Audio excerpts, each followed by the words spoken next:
Hey guys, tonight we're diving headfirst into the dim, dusty corners of medieval sleep, a world where the night wasn't just dark, it was an entirely different country. Imagine the sun dipping below the horizon, and with it, all the electric hum of modern life. No glowing screens, no streetlights painting the sky orange, just the creeping, all-encompassing black. You're standing there, feeling the last warmth of the day drain from the air, the distant bleating of sheep the only sound breaking the encroaching quiet. A chill starts to seep into your bones, not just from the dropping temperature, but from the realization that once that light is gone, you're utterly, completely alone with whatever shadows the moon decides to cast. You probably won't survive this if you were transported back in time right now, with your delicate sensibilities and reliance on a fully charged phone. So, before you get comfortable, take a moment to like the video and subscribe, but only if you genuinely enjoy what I do here. And hey, tell me where you're listening from, and what time it is for you right now. Now, dim the lights, maybe turn on a fan for that soft background hum, and let's ease into tonight's journey together. You find yourself in a world where the rhythm of life, and especially sleep, was dictated by the sun's harsh command and the moon's gentle pull. Forget your carefully curated sleep hygiene routines and blackout curtains. In the medieval period, darkness wasn't just an absence of light, it was a palpable presence, a force that fundamentally reshaped human existence. When the sun went down, the world didn't just get dark, it shut down. Mainstream historical fact, without artificial lighting beyond the flickering glow of a hearth or a precious, sputtering candle, activity ceased almost entirely. You wouldn't be scrolling through TikTok, you'd be stumbling in the pitch black, praying you didn't trip over the family pig. The workday, which for most was agricultural, wrapped up with the last rays of light. There was no overtime under the moon, productivity was inextricably linked to visibility. So, as the sun dipped, you, a medieval peasant, would finish your chores, maybe share a meager meal with your family, and then, quite frankly, you'd be ready for bed. There wasn't much else to do. Think about it, no Netflix binges, no late-night runs to the convenience store, no endless rabbit holes on the internet.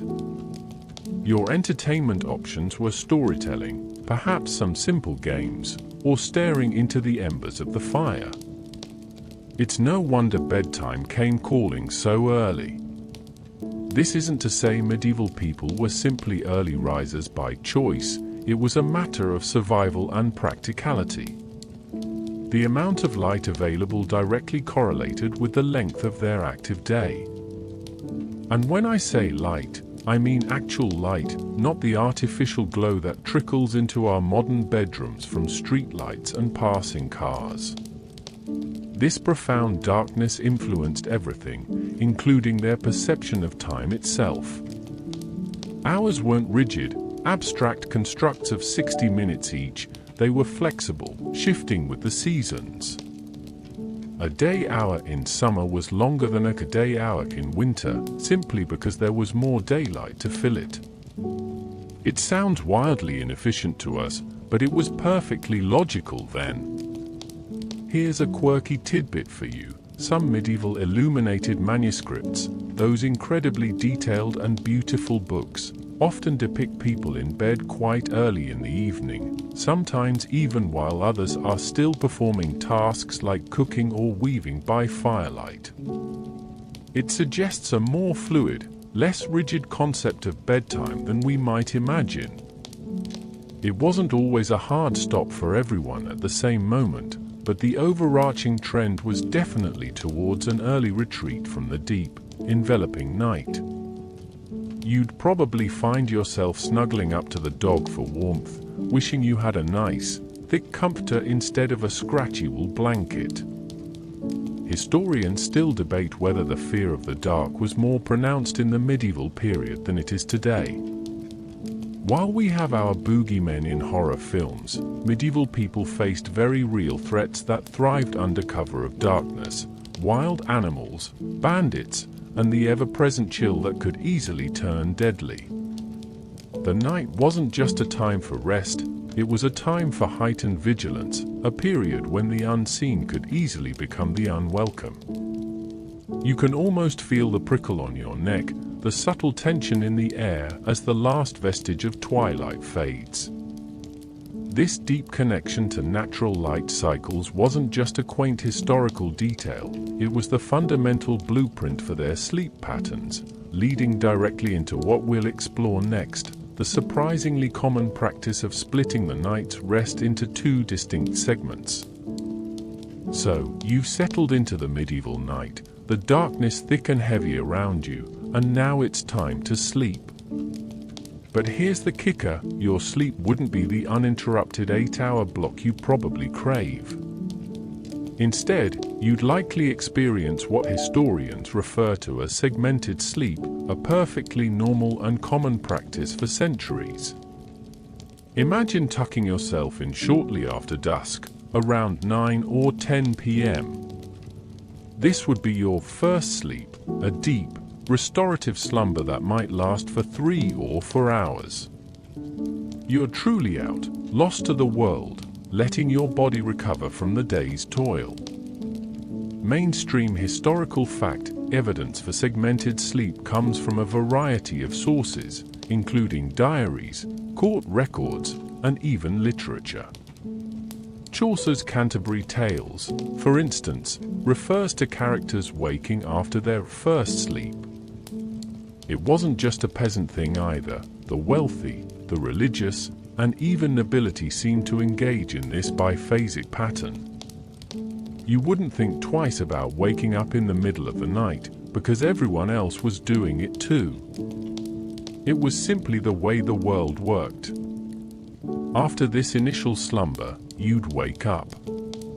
Not slowly, groggily reaching for your phone to check notifications, but perhaps with a sudden clarity, ready to engage with the quiet hours of the night. This awakening, often referred to as the middle of the night watch or simply this wakeful period, could last anywhere from an hour to 3 hours, sometimes even longer. What would you do with this time? Well, the options were surprisingly varied, given the limitations of the era. You might stoke the fire, ensuring warmth through the remaining hours of darkness. Or, you might perform some light chores that didn't require much light, like mending clothes or preparing food for the next day. This was also a prime time for reflection, for prayer, or even for quiet conversation with family members who were also awake. It was a time for contemplation, a space often described as peaceful and productive. Here's a quirky tidbit: some scholars suggest this wakeful period was also a popular time for conception. With the kids often sleeping in the same room, or even the same bed, we'll get to that, the middle of the night offered a rare window of privacy. So, you might say medieval people were getting busy while the rest of the world was literally sleeping. Talk about making the most of your downtime. You can almost hear the whispered conversations and the rustle of straw as families try to be discreet.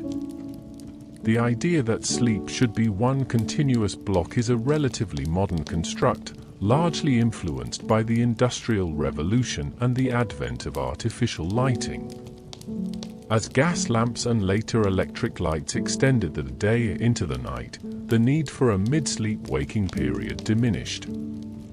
People could work longer, socialize later, and eventually, the idea of going to bed and then waking up for a few hours before going back to sleep faded into obscurity.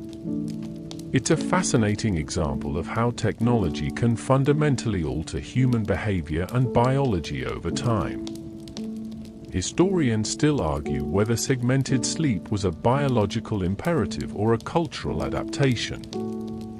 Was it simply that without light, there was nothing else to do, so people naturally fell into this pattern? Or did our bodies naturally prefer a two-phase sleep cycle before modern society pushed us towards a monophasic one? Some argue that the human body's natural circadian rhythm, when left undisturbed by artificial light, might indeed favor this pattern. Think about how many of us still wake up in the dead of night, perhaps to use the bathroom or just because our minds are racing, only to struggle to fall back asleep.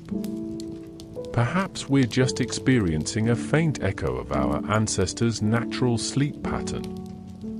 This middle wakeful period was often a time for quiet intellectual pursuits too. For the literate few, this was when you might read by candlelight, or perhaps engage in deep theological reflection. Monks and nuns, as we'll explore later, had their entire spiritual lives structured around these nocturnal awakenings. For them, the night wasn't just for rest, but for intense prayer and devotion.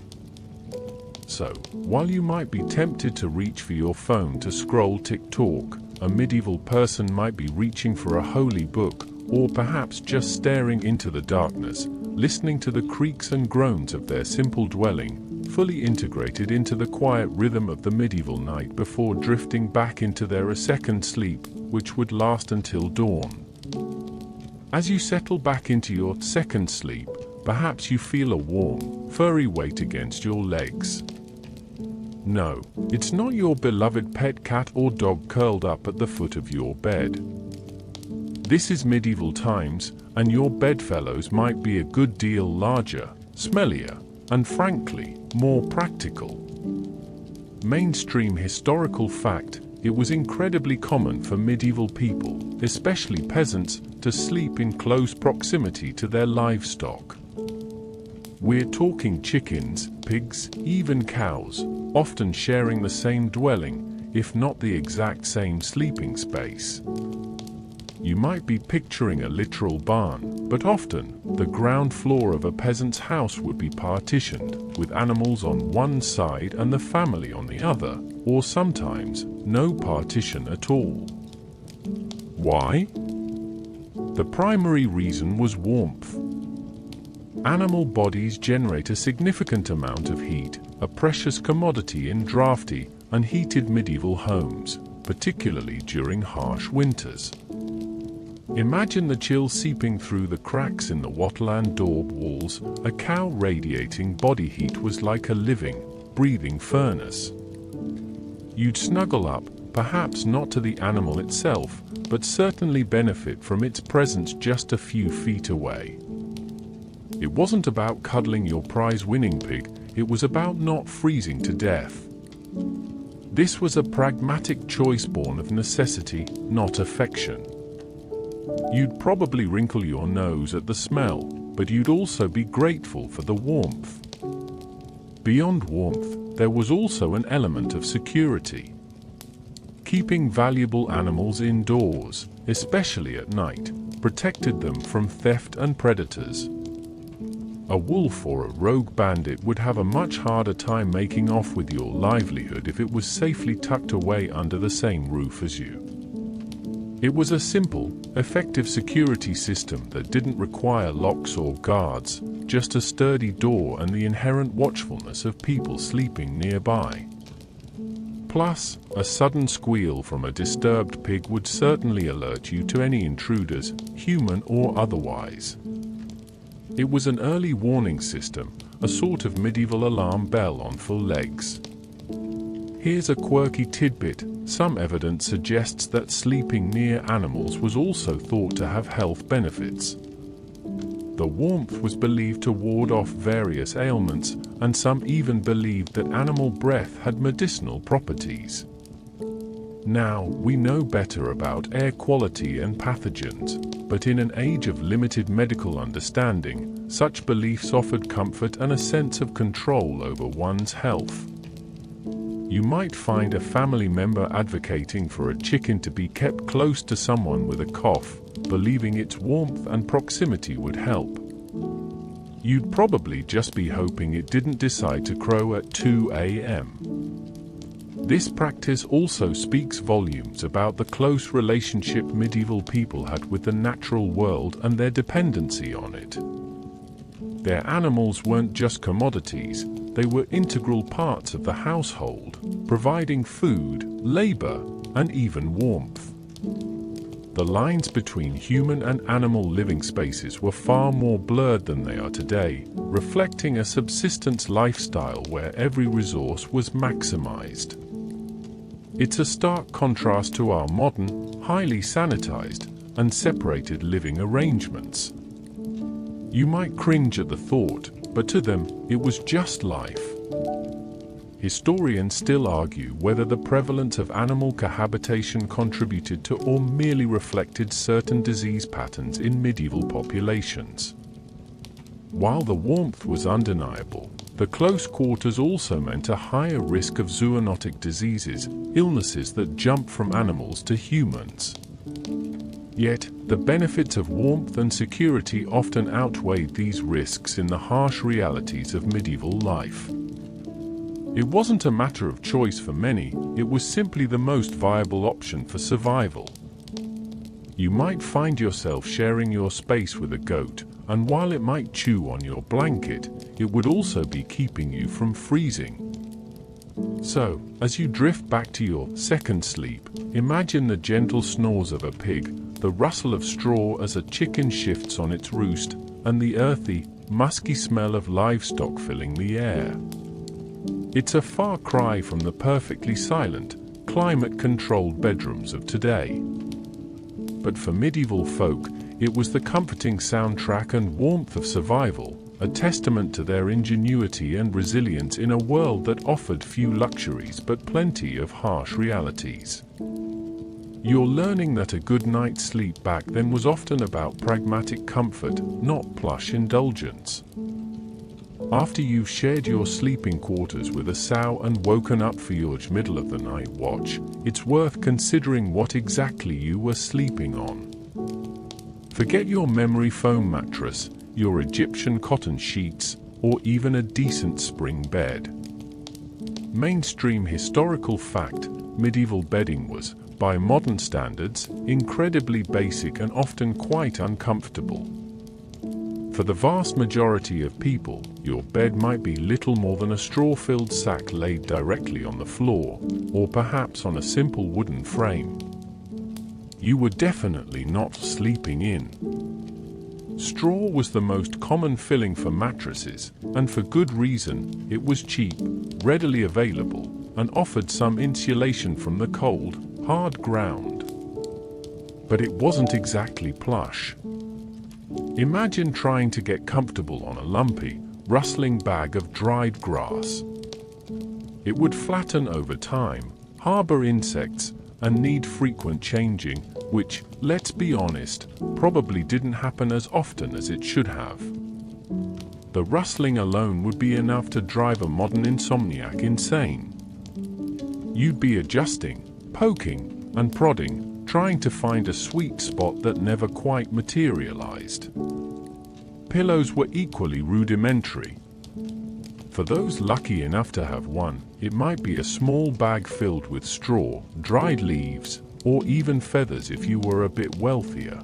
But many simply used a wooden block, a rolled-up piece of clothing, or nothing at all. Imagine resting your head on a block of wood night after night. It's enough to give you a permanent crick in the neck, isn't it? This explains why depictions of medieval people often show them in sleeping positions that seem utterly bizarre to us, sometimes propped up against walls or lying in awkward, contorted ways. They were simply trying to find a position that offered some relief from their unforgiving beds. For the very wealthy, things were slightly better, but still a far cry from modern luxury. They might have feather beds, often quite deep and soft, filled with down. Their beds might also be elaborate wooden structures, sometimes carved and draped with curtains for warmth and privacy. But even then, the concept of a mattress as we know it was absent. It was more about layers of soft materials and the occasional addition of fine linens.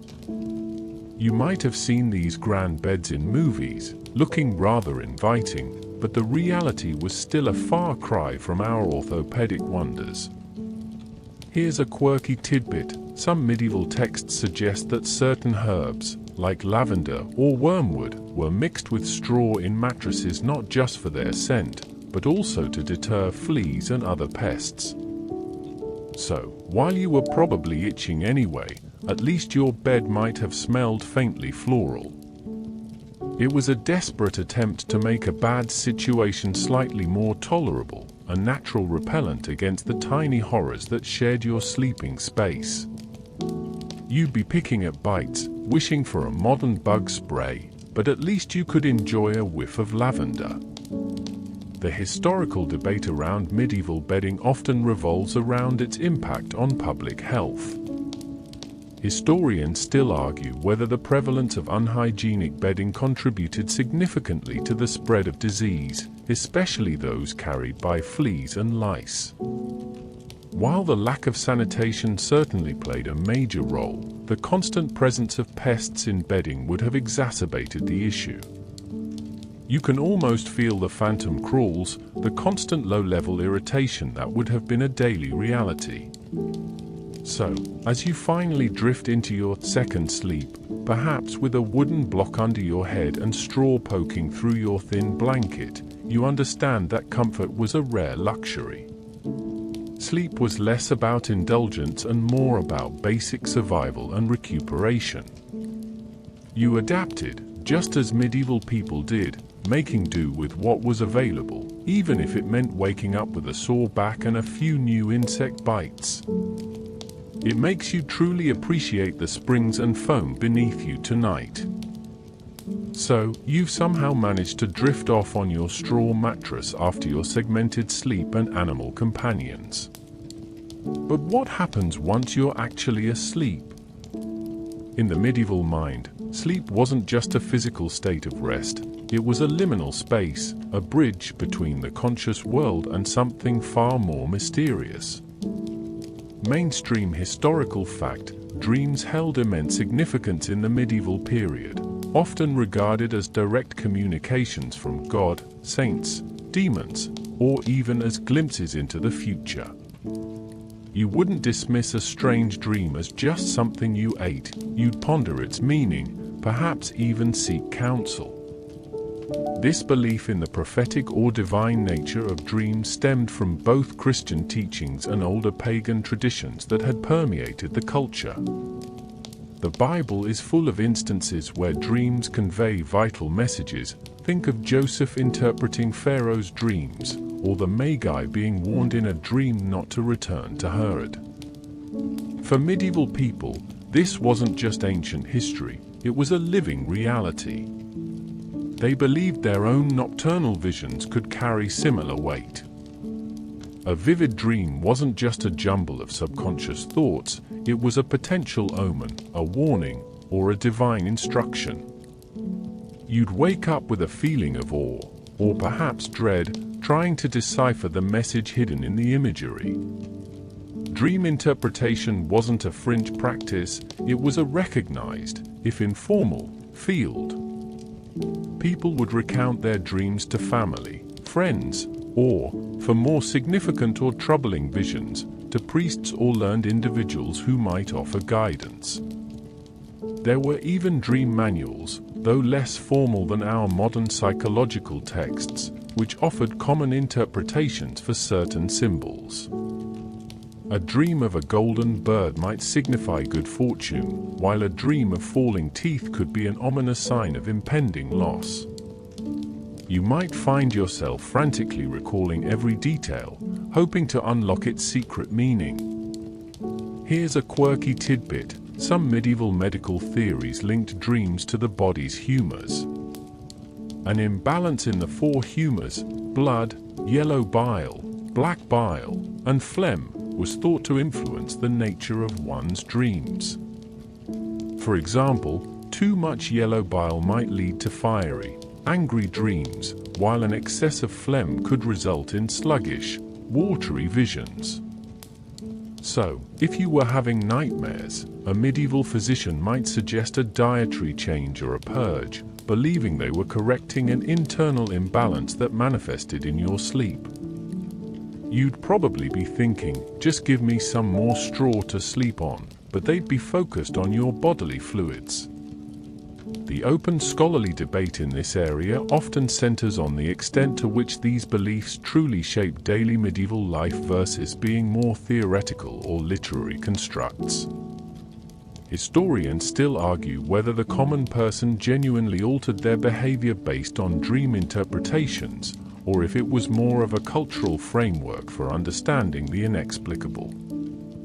Regardless, the very existence of such pervasive beliefs speaks to a world where the boundaries between waking and sleeping, physical and spiritual, were far more porous than they are for us today. You just might postpone a journey because of a bad dream, feeling that unseen forces were guiding you. So, as you finally succumb to your second sleep, remember that your medieval counterpart wasn't just resting. They were venturing into a realm of potent symbolism and potential revelation. Every image, every sound, every feeling in their dreams could be a whisper from another world, carrying weight and meaning. It certainly adds a layer of mystical intrigue to something we now mostly categorize as brain activity and REM cycles. You'd wake up with a sense of wonder or perhaps a lingering unease, ready to share your nocturnal adventures and seek their hidden truths. You've just navigated the mystical realm of medieval dreams, but even the most profound vision can be shattered by a sharp nip or a sudden squeak. Because while you might be trying to interpret divine messages, the physical realities of the medieval night were often less ethereal and more irritating. Mainstream historical fact, medieval households, regardless of social standing, were perpetually plagued by an astonishing array of nocturnal nuisances, primarily pests, and the constant threat of fire. You wouldn't just be counting sheep, you'd be swatting at fleas. Let's talk about the critters. Rats and mice were ubiquitous.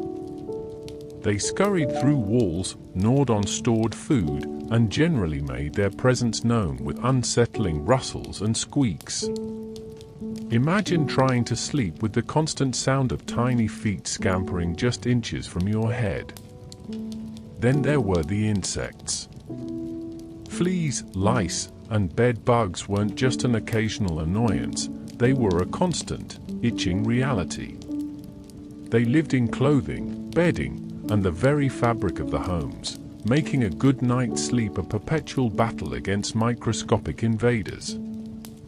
You'd be scratching yourself raw, probably leaving a trail of bites and welts. And it wasn't just tiny creatures. In more rural settings, larger animals, even if kept separate from the sleeping area, could still be disruptive. The incessant barking of dogs, the braying of donkeys, or the sudden panic of a flock of sheep disturbed by a predator would routinely pierce the quiet of the night. Even inside, those animals you were sharing space with, remember, would snore, shift, and occasionally make a mess, further fragmenting your already segmented sleep. It truly was a cacophony of nature, whether you wanted it or not. Beyond the biological, the ever-present danger of fire was a massive nocturnal concern. Most medieval homes relied on an open hearth for heating and cooking, and these fires were rarely fully extinguished at night. A stray spark, a crumbling ember, or a poorly maintained chimney could quickly turn a cozy home into a raging inferno, especially with straw for bedding and wooden structures. You would have gone to bed with a palpable sense of unease, knowing that a single spark could end everything.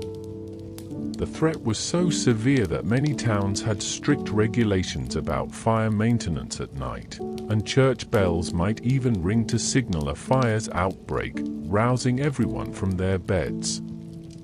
Here's a quirky tidbit. Some medieval medical texts actually suggested that certain plants, like pennyroyal or tansy, placed in bedding or strewn on the floor, could repel fleas. So, while you were tossing and turning from the incessant itching, at least you might have had a faint herbal scent in the air. It was a homegrown, if likely ineffective, pest control strategy, a desperate attempt to reclaim some peace from the biting hordes. You'd probably try anything, even if it meant sleeping with a bunch of smelly herbs. The historical debate often surrounds the psychological impact of these constant disturbances. Historians still argue whether the cumulative effect of constant noise, itching, and the underlying threat of fire led to a higher baseline level of anxiety or simply a more resilient, less easily perturbed populace. Did medieval people just tune out the chaos, or were they perpetually on edge, even during sleep?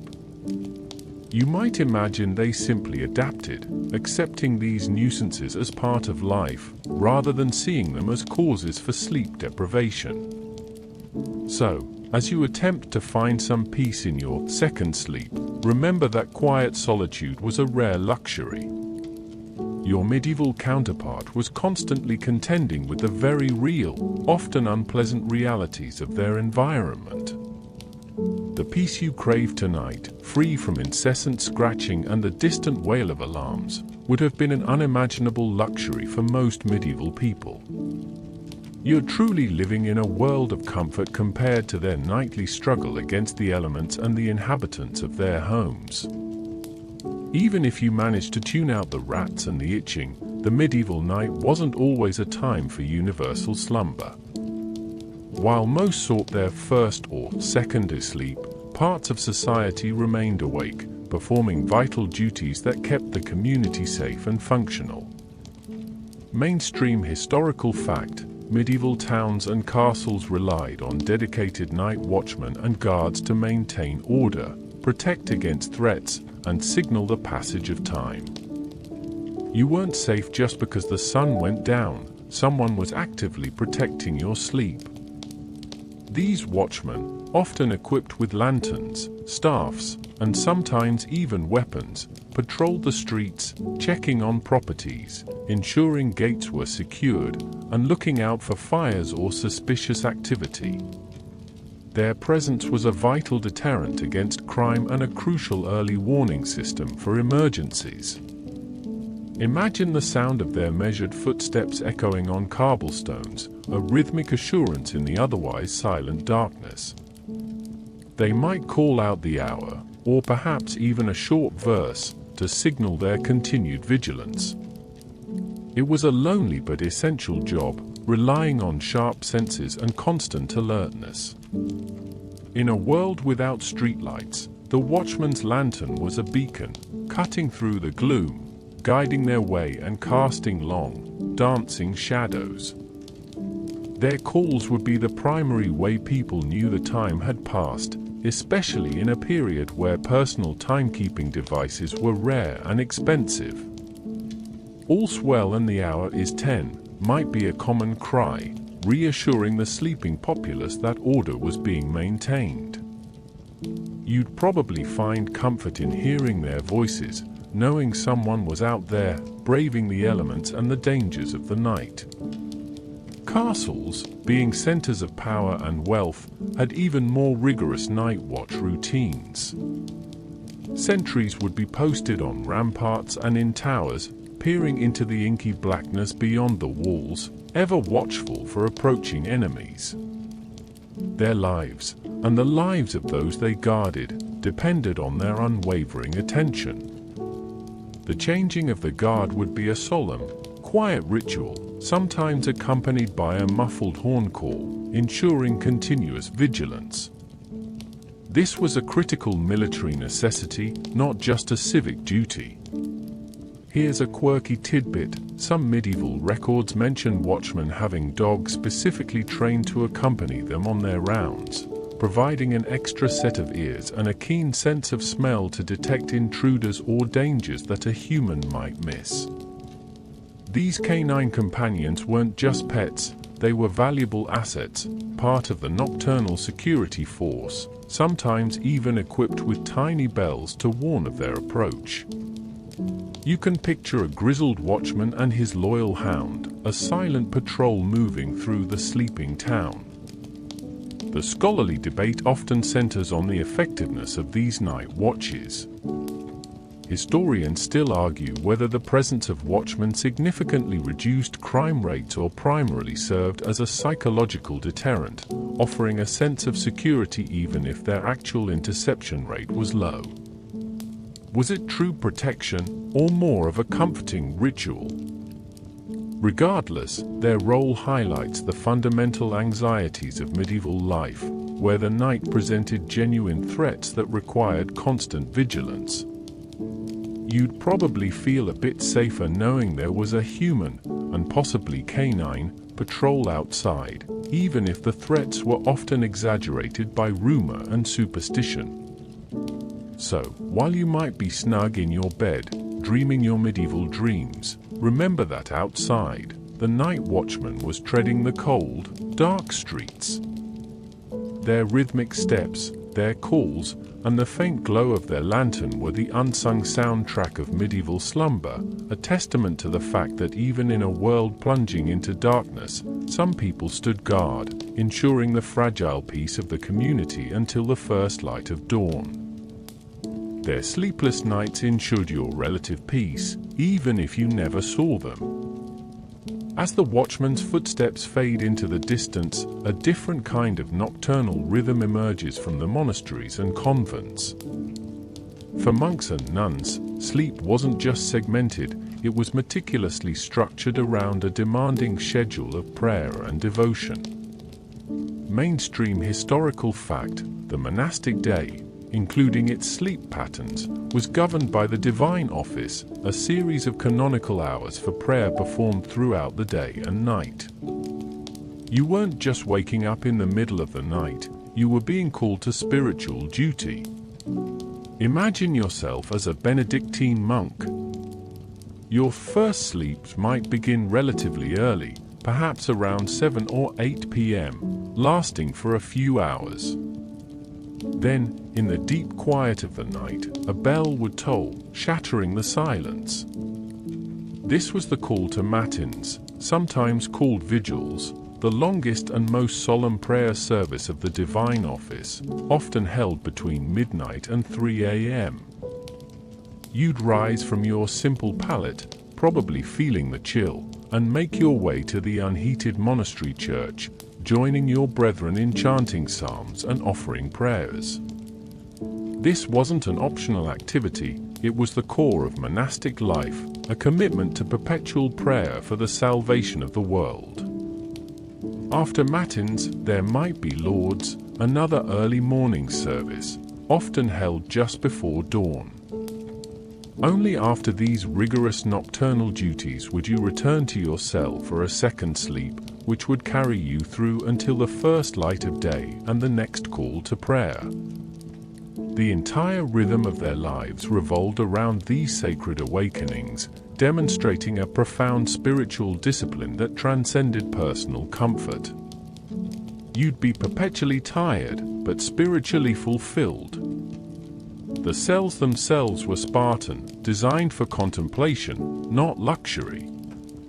A simple bed, perhaps a wooden board with a thin mattress of straw or wool, a small table, and a crucifix were often the only furnishings.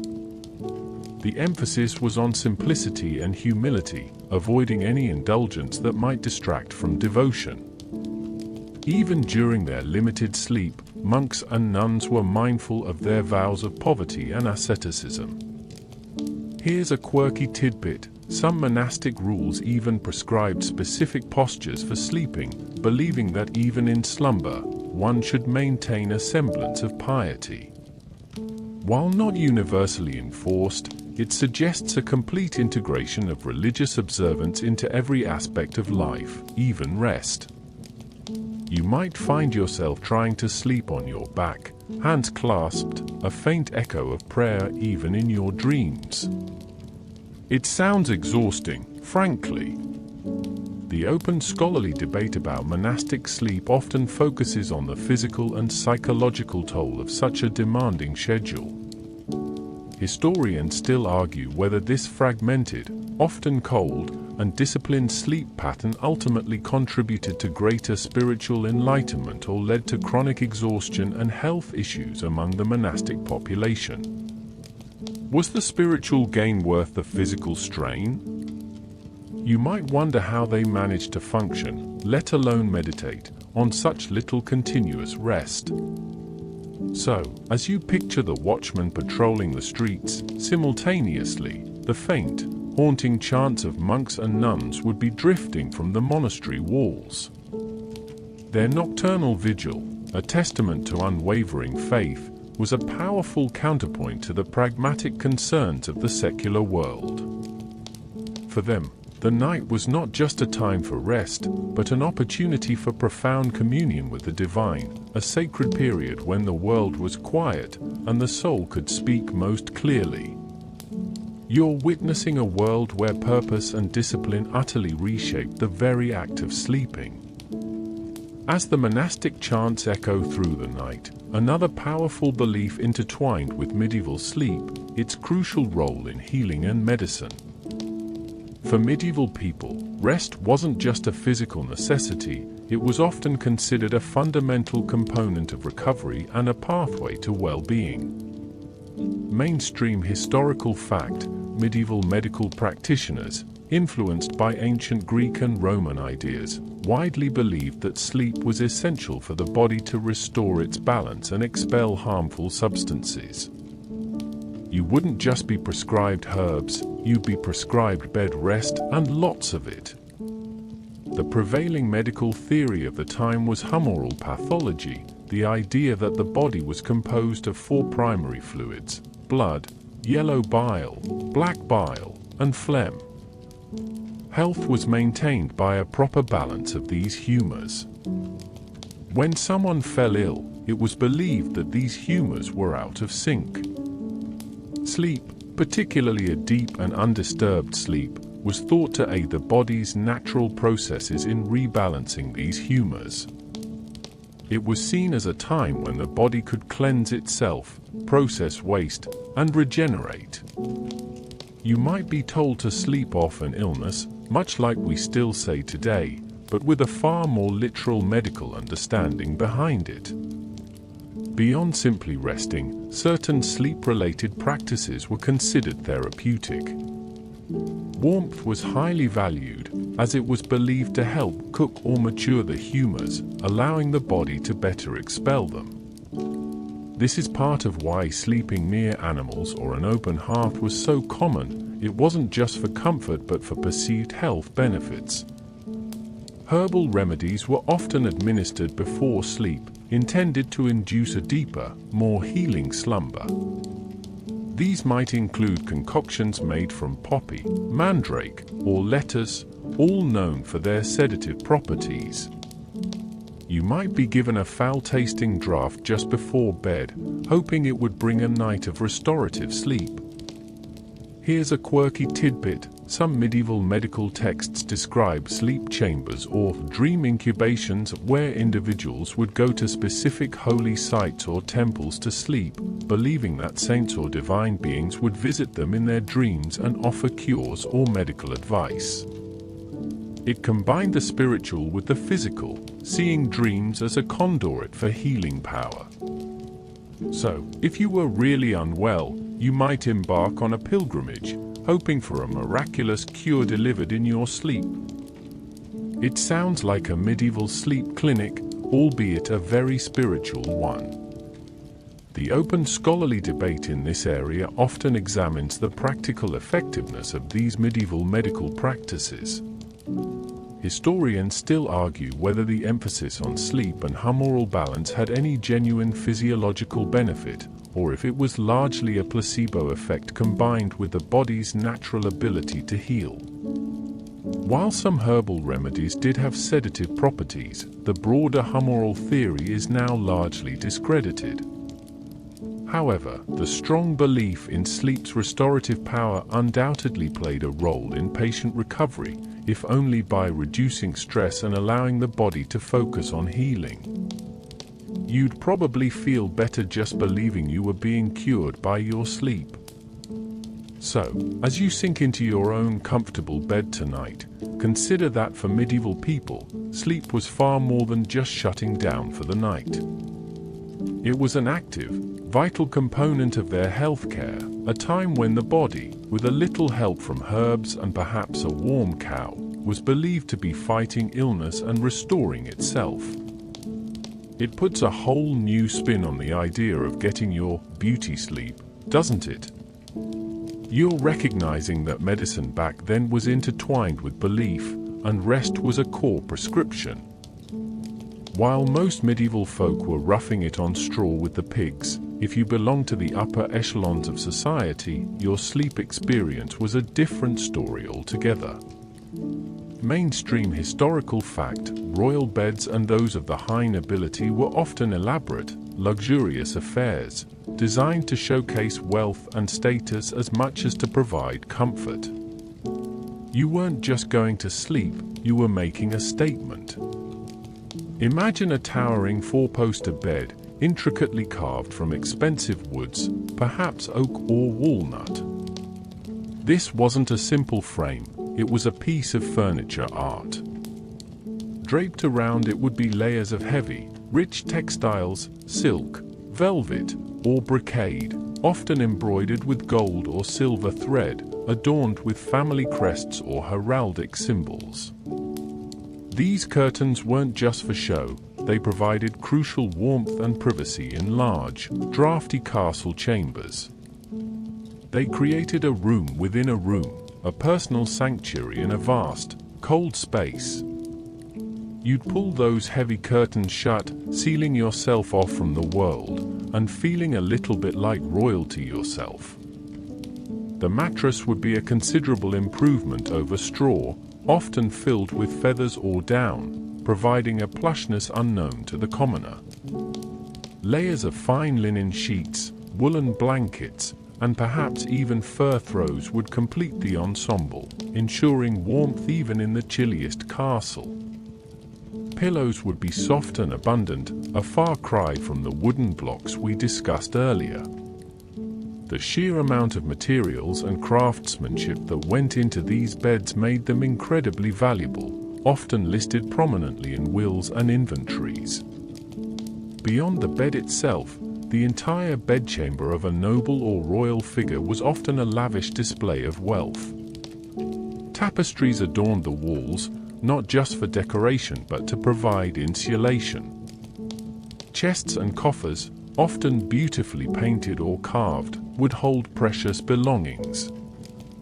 While not equipped with modern en-suites, these chambers might have had private latrines or close proximity to them, a luxury unimaginable to most. Here's a quirky tidbit: it wasn't uncommon for royal beds to be quite public. Despite the curtains, a king or queen might receive visitors, hold court, or even conduct state business from their bed, especially if they were ill or in confinement. The bedchamber was often a semi-public space, reflecting the fluid boundaries between public and private life for those in power. So, you might wake up to a retinue of courtiers waiting to discuss affairs of state, rather than just the quiet privacy you crave. The scholarly debate regarding royal and noble sleeping arrangements often delves into the extent to which these displays of luxury actually translated into better rest. Historians still argue whether the increased comfort truly improved sleep quality, or if the constant pressures of court life, political intrigue, and perhaps the presence of servants within earshot, negated some of the physical benefits. Was it truly restful, or just a more opulent form of wakefulness? You might feel more comfortable, but perhaps also more anxious. So, as you imagine yourself nestled amidst velvet and down, far removed from the cold floor and the rustling straw, you recognize that medieval society had stark divisions even in the act of sleeping. For the elite, sleep was not merely a physical necessity but a performative act, a stage for demonstrating power and prestige, even in their most vulnerable moments. You're seeing how wealth and status manifested in every aspect of life, right down to the bed you slept in. Stepping away from the silken luxury of the nobility, you're back in the more common medieval dwelling, where the open hearth was not just the heart of the home but often an integral part of the sleeping arrangement. Mainstream historical fact: for many medieval people, particularly in colder climates or less affluent homes, sleeping near the warmth of an open fire was a matter of survival, not just comfort. You weren't just cozying up to a fireplace, you were sharing a room with a controlled, but ever-present, inferno. Imagine a single room, often the main living space of a peasant's house, with a central hearth where a fire perpetually smoldered or blazed. This fire was everything. It cooked your food, provided light after dusk, and, crucially, offered the only source of warmth. When it came time to sleep, your simple straw mattress or pallet would often be laid out as close to this life-giving warmth as safely possible. The crackle and pop of the flames, the dancing shadows they cast, and the comforting radiated heat would be the last sensations you experienced before drifting off. It was a primal comfort, a deep connection to the most fundamental element of survival. However, this proximity came with inherent dangers. Fire was a constant threat in medieval homes, constructed largely of timber, thatch, and other flammable materials. A stray spark, a gust of wind through a poorly sealed door, or even just an ember rolling unnoticed from the hearth could ignite bedding or nearby straw, leading to a catastrophic blaze. You'd go to sleep with a sense of unease, knowing that the very thing keeping you warm could also consume your home and everything in it. The smoke produced by these open fires was also a significant concern. Without proper chimneys or ventilation systems, smoke would fill the living space, slowly dissipating through gaps in the roof or walls. This constant exposure to smoke would have caused chronic respiratory issues, eye irritation, and a pervasive smell that clung to everything. Here's a quirky tidbit: some medieval texts suggest that certain people believed the smoke helped to keep evil spirits away or had purifying properties, perhaps a way to rationalize an unavoidable and unpleasant reality. So, while your eyes watered and your throat tickled, you might convince yourself it was for your own good. The scholarly debate in this area often examines the long-term health consequences of sleeping in smoky environments. Historians still argue whether the constant inhalation of smoke contributed significantly to the higher rates of respiratory illnesses, such as chronic bronchitis or pneumonia, in medieval populations, or if other factors like poor diet and hygiene were more dominant. Regardless, it was an inescapable part of daily life, and certainly impacted the quality of medieval sleep. You'd probably wake up with a hacking cough and a distinct smell of wood smoke clinging to your clothes. So, as you nestle into your bed tonight, perhaps with the gentle hum of central heating, remember the medieval person stretched out near the glowing embers of an open hearth. Their sleep was a constant negotiation with fire, finding enough warmth without succumbing to its dangers, breathing in its smoke for comfort and survival. It was a precarious balance, a nightly testament to their resilience in the face of ever-present risks. You're appreciating the unseen infrastructure that keeps your own home warm and safe without a second thought. You felt the warmth of the medieval hearth, but even that comfort couldn't fully banish the deeper chill of fear of the night. For medieval people, darkness was more than just the absence of light. It was a realm of profound anxiety, filled with tangible threats and chilling superstitions. Mainstream historical fact: the medieval mind attributed many unexplained phenomena and dangers to the supernatural, making the night a time when malevolent forces were believed to be most active. You weren't just worried about tripping in the dark, you were worried about unseen entities lurking in the shadows. Imagine the complete, utter blackness outside your home. There were no streetlights, no distant glow from a neighboring town. This wasn't just inconvenient, it was terrifying. Predators like wolves and bears roamed freely in the countryside, often venturing close to human settlements in search of food. Bandits and outlaws also used the cover of night to commit their crimes, knowing visibility was low and help far away.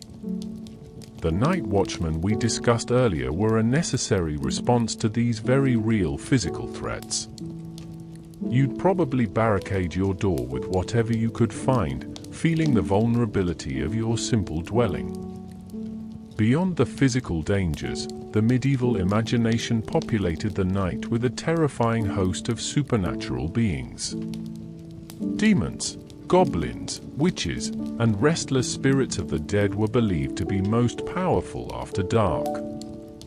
Tales of spectral figures, mischievous imps, and even vampires, though not in the modern sense, were commonplace, passed down through generations. These weren't just bedtime stories, they were deeply ingrained beliefs that influenced behavior and instilled genuine fear. You might hear a strange noise and instantly attribute it to a demonic presence, rather than a tree branch scraping against the roof. The concept of the night hag or incubus-succubus was particularly prevalent, explaining phenomena like sleep paralysis or vivid nightmares as the work of malevolent entities pressing down on sleepers or even attempting to sexually assault them. These experiences, now understood as neurological events, were then interpreted as terrifying encounters with the supernatural, leaving people genuinely traumatized. Here's a quirky tidbit. Some medieval folk believed that hanging certain herbs, like St. John's wort, above their beds, or even sleeping with a knife under their pillow, could ward off these nocturnal evil spirits. You'd probably try any charm or ritual if it promised a night free from such terrifying visitors. This pervasive fear also manifested in specific rituals and prayers performed before sleep, seeking divine protection from the dangers of the night. People would make the sign of the cross, recite specific blessings, or keep holy relics or symbols close by. The ringing of church bells at specific times during the night, like for matins or compline, also served as a spiritual reassurance, a sound that pushed back against the darkness and affirmed the presence of God's protection. The scholarly debate surrounding the fear of the night in medieval society often explores the interplay between genuine dangers and superstitious beliefs. Historians still argue whether the widespread belief in supernatural threats was a coping mechanism for an already dangerous world, or if it amplified existing anxieties, creating a culture of pervasive fear. Was it truly a more frightening time, or just a different way of interpreting threats? You might find yourself constantly glancing into the shadows, even in your own seemingly safe modern room. So, as you draw your curtains and flick off your bedside lamp, remember that your medieval counterpart entered the night with a far greater burden of fear. The darkness wasn't just a signal for rest, it was a portal to a world of peril, both real and imagined. Their sleep was often a brave foray into a landscape where the unseen held immense power, making every dawn a welcome triumph over the terrors of the night. You're appreciating the psychological comfort that modern lighting and understanding provide. Having faced the chilling fears of the medieval night, you might wonder where one found rest when away from the relative familiarity of home. For medieval travelers, finding a place to sleep was often a precarious undertaking, far removed from the convenient roadside motels or well-lit hotels we know today. Mainstream historical fact: accommodations for travelers were rudimentary at best, often unsafe, and largely dependent on your social status and the local infrastructure. You weren't just booking a room, you were hoping to simply survive the night. If you were a wealthy merchant or noble, you might be fortunate enough to stay in a monastery or a fortified castle, either as a guest of a lord or through a pre-arranged agreement. These places offered a degree of security and perhaps even a private chamber with a slightly softer bed than a common inn. You'd be grateful for the relative comfort, a brief respite from the rigors of the road. However, these were often exceptions, not the rule, and still lacked many of the amenities we take for granted. For the vast majority of medieval travelers, whether pilgrims, peddlers, or common folk moving between towns, the primary option was the inn or guest house. These establishments varied wildly in quality. At their best, they might offer a communal sleeping area, perhaps a large room with straw or simple mattresses laid out on the floor, where everyone slept together regardless of gender or social standing. Imagine the snoring, the smells, and the constant fear of theft from your fellow travelers. Privacy was non-existent. You'd probably keep one eye open, guarding your meager possessions. At their worst, an inn could be a squalid, dangerous place, little more than a barn or a shared room infested with pests, where violence and robbery were common occurrences. The food would be questionable, the drink often watered down, and sleep would be a fitful, anxious affair.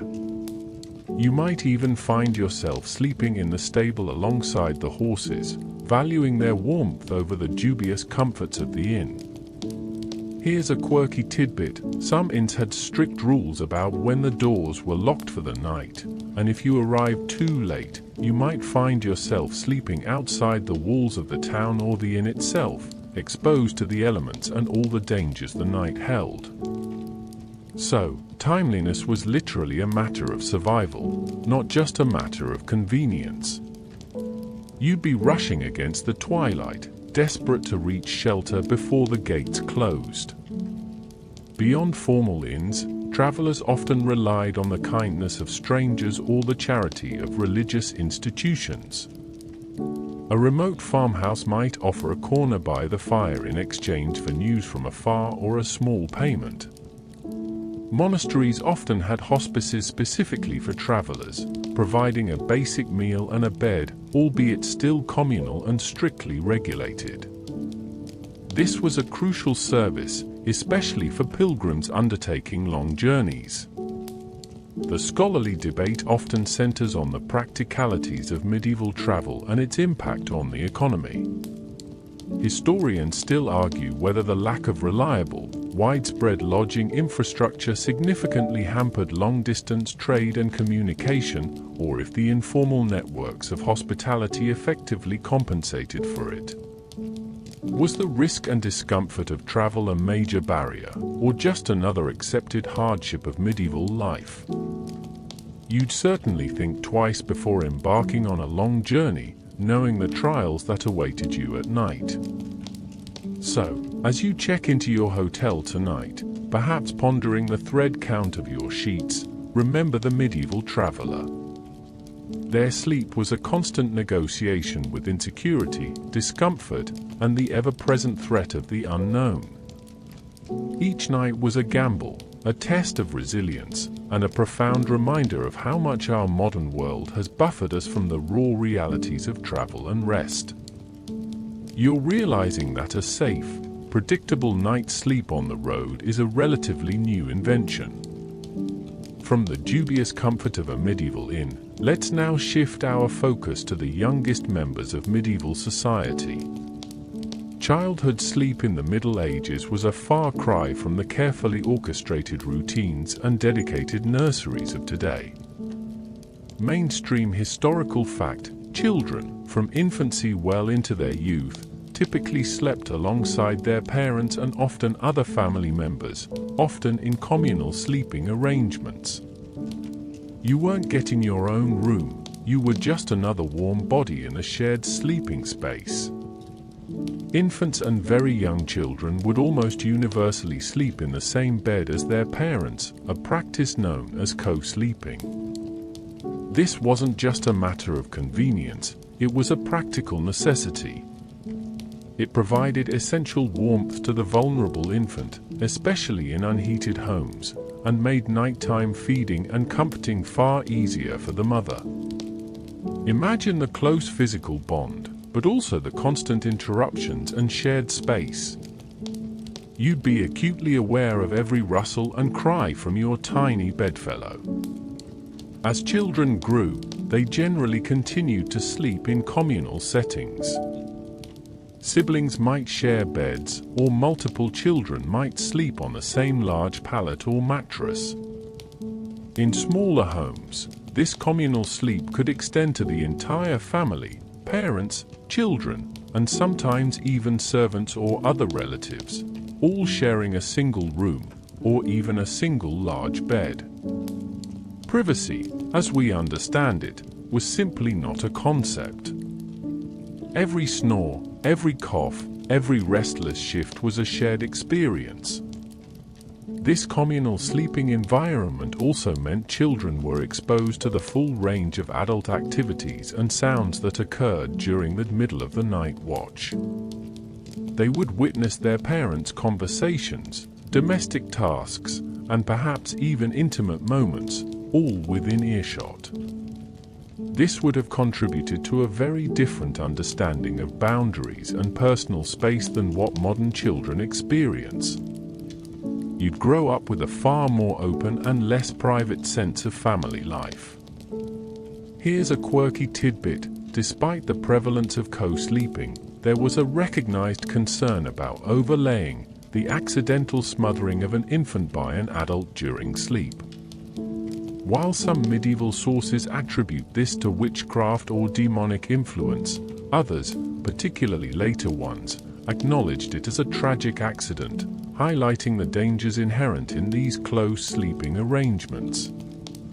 You can imagine the constant vigilance of a medieval parent, even in their deepest slumber.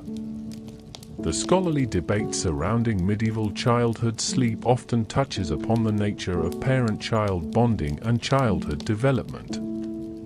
Historians still argue whether the constant proximity and communal sleeping fostered a stronger sense of family unit and security, or if it contributed to different psychological and emotional development compared to children raised with more personal space.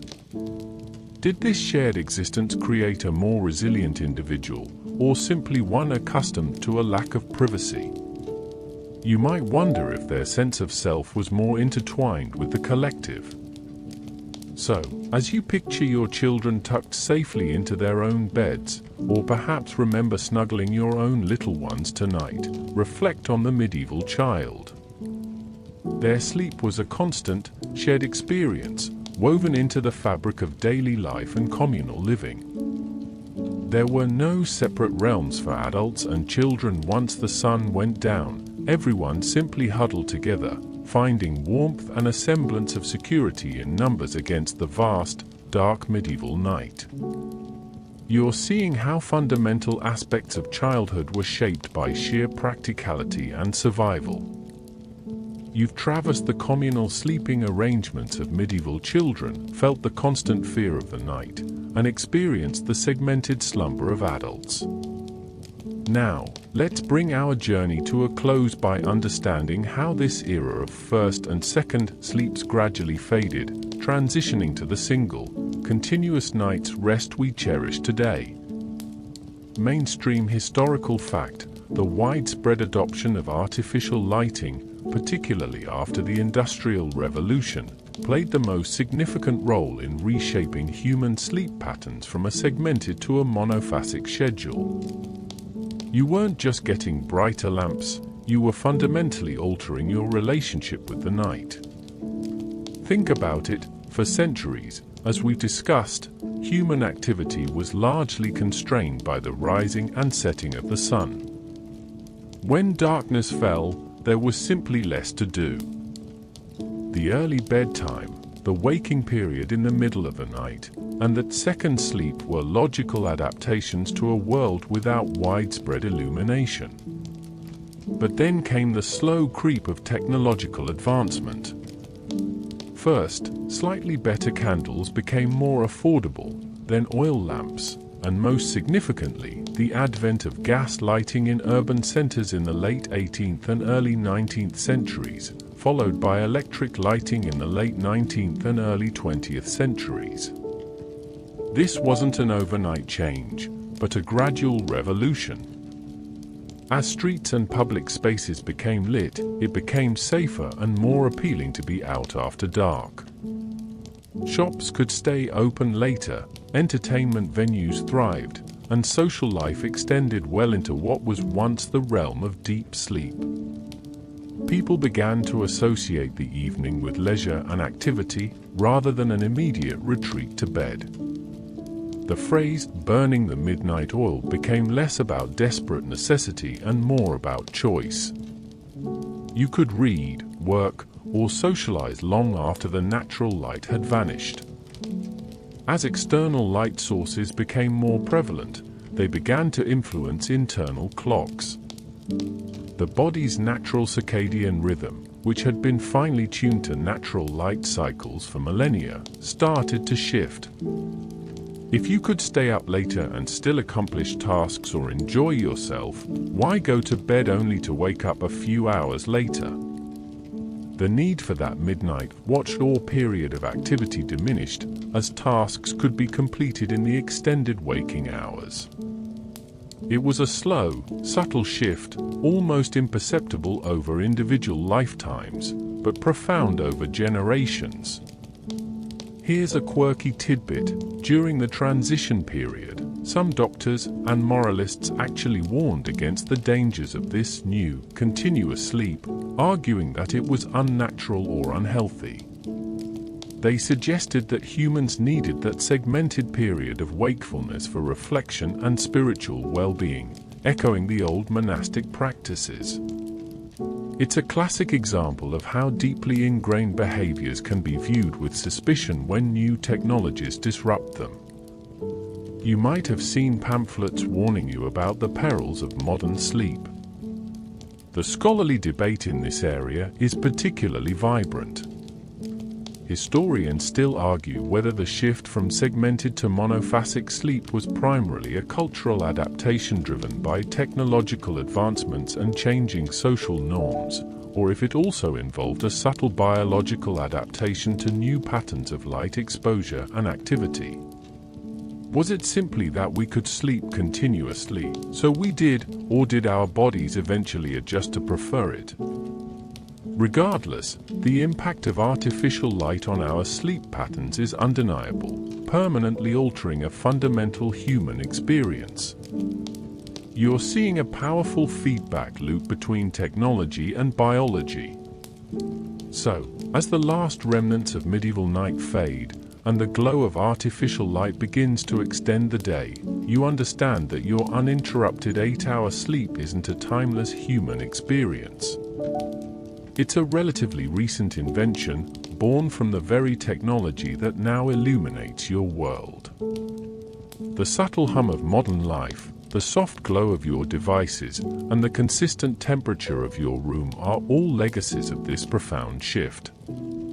You're left with a deeper appreciation for the comfort and predictability of your modern night, a luxury unimaginable to your medieval counterparts who lived by the rhythm of the candle and the cockcrow. And so, as the echoes of medieval fears, the rustle of straw, and the faint calls of the night watchman fade into the quiet of your own space, you can finally relax. The shadows in your room are just shadows, easily banished by a flick of a switch. The only sounds are the gentle hums of your home, keeping you safe and warm without a fire pit in the living room. There are no mysterious humors to rebalance, no real-life monsters lurking under your bed, and no urgent calls to prayer at midnight. Tonight, you have the luxury of a long, unbroken stretch of darkness, insulated from the elements and undisturbed by pests or unwanted visitors. Your pillow is soft, your mattress supportive, and your privacy absolute. This quiet, comfortable solitude is a testament to centuries of change, a modern marvel that allows your body and mind to truly disengage from the world outside. Let all the anxieties of the past gently recede, replaced by the calming stillness of the present. As your eyelids grow heavy, feel the reassuring weight of your blankets, the comforting softness of your bed. The journey through time is over, and now it's time for your own peaceful, uninterrupted slumber. Drift away, knowing you're nestled in a comfort that kings could only dream of.